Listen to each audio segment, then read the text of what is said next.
Remodeling versus renovation. What's the difference?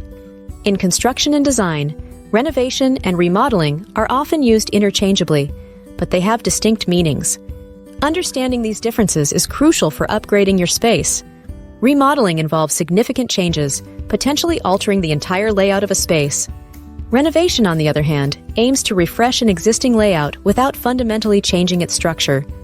Renovation means restoring or improving something to its previous state through upgrades, like repainting walls or installing new fixtures.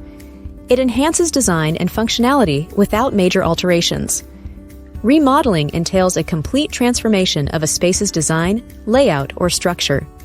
This could involve redesigning a kitchen's layout or converting a bedroom into a home office.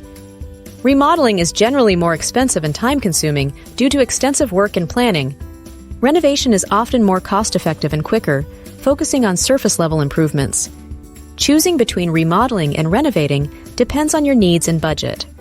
Understanding these differences helps you make an informed decision for your home's interior design.